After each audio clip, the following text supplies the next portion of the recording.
sufficient time this morning. Thank you. Yeah. Thank you very much for that, David. We can always count on David Clarke for a rousing speech and to tell us what he really believes, and that's what we need in our politicians. I'll pass over now to Professor David Flint, ACM's National Convener, who will introduce to us the Roy Morgan Research Team this morning.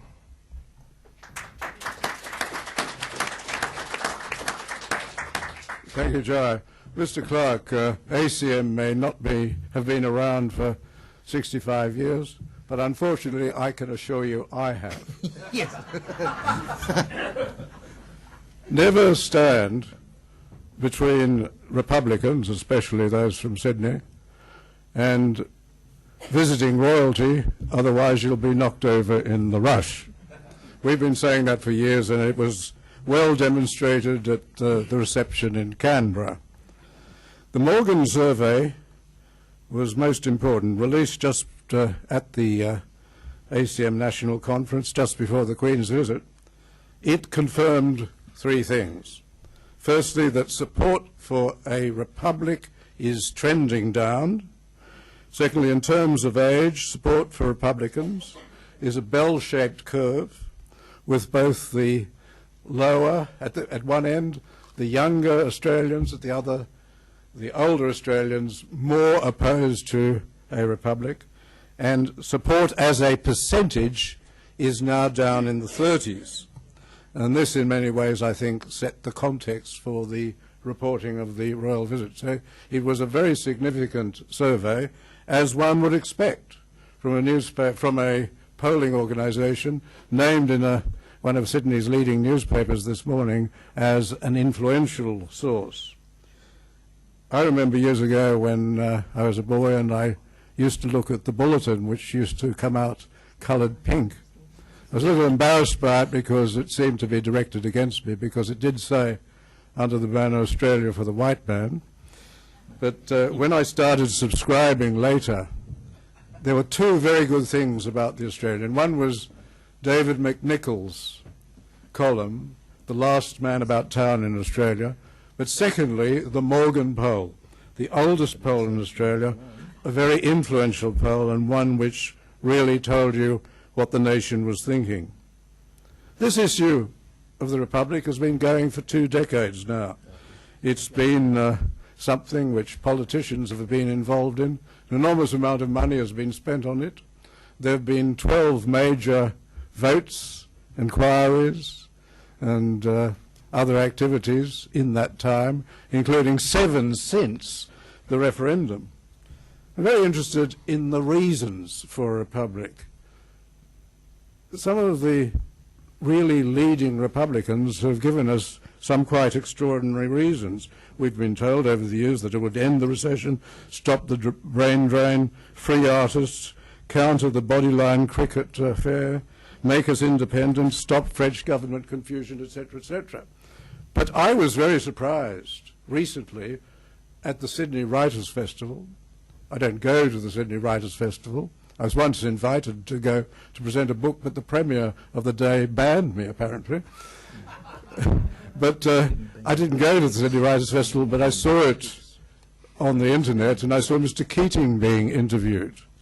And he has advanced another reason for a republic, and that is major geopolitical changes, geologic changes in Asia. Major geologic changes.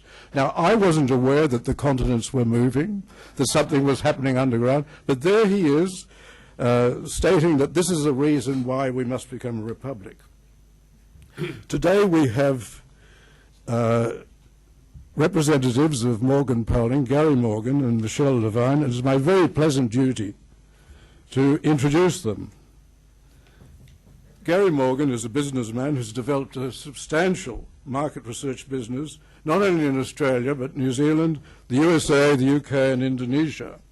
He's Australia's leading pollster, and he's seen as having his finger on the pulse of issues in Australia. It's a highly regarded organisation with approximately 450 full-time staff. He's continually provided, his organisation, he's continually provided the longest-running and most widely accepted opinion polls. Michelle Levine is the Chief Executive Officer of the organisation. She has 20 years of experience in the field of research. She's designed and implemented hundreds of surveys and research programs, and she's been CEO since 1992 and has directed and been responsible for the quality of the research conducted at Roy Morgan Research. Ladies and gentlemen, it's with great pleasure that I introduce Gary Morgan and Michelle Levine.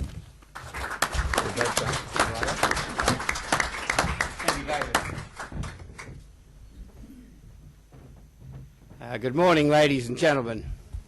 Professor David Flint and distinguished guests. We are honoured today to be here in Parliament House. It's the first time I've spoken in this auditorium, but and it's the first time that I've given a paper with Michelle Levine, who's our Chief Executive, on political issues. I have given a paper on the media, and it's interesting today that there is an inquiry into the media in Melbourne, not in Sydney. But my family goes back a long time, further than when my father began in 1940 at the instigation of Sir Keith Murdoch to set up a public opinion polling business in Australia.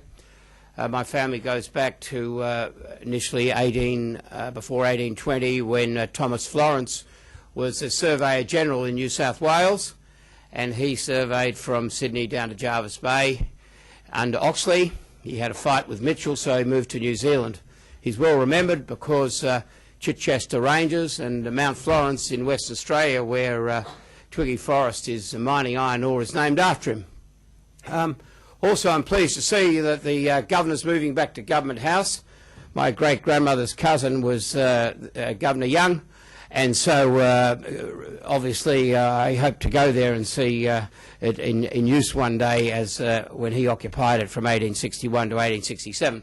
So I have long ties with New South Wales. No convict blood in the Morgan family, but pleasant ties with the state. Michelle Levine is going to outline the state of a nation, but I should briefly mention that I've given many papers over the last few years. Now there's democracy in Russia. Australia must be next. Gave that to the press club. In 1990, nothing's changed. All I did was get a few writs on me from the paper, but if you read it, the same things apply. The Asian crisis means we need major changes for Australia. If not, we need to destroy the federal system of government as we now know it and start again. I gave that in March 3, 1998. Nothing's changed. That was in the Melbourne Convention Federation seminar. Now there's no corruption in Indonesia, which I gave in June 3, 1998. Australia must be next. Nothing's changed. On May 16, 2006, the Melbourne Legacy, Truth, Democracy and the Commonwealth, and I stated very clearly the majority of Australians, 57%, also believe corruption is one of the major problems facing Australia. Nothing's changed. I then, recently at your convention in Melbourne, I presented a paper on the monarchy, and I pointed out that unfortunately the Republican movement are unresponsive to the issue that the people of Australia do not trust nor want politicians to obtain more power. Only 14% of Australians rate federal members of Parliament highly for ethics and honesty in the latest Morgan poll published in March 2011. This fact was borne out by the clear majority that people do not want a republic in the referendum.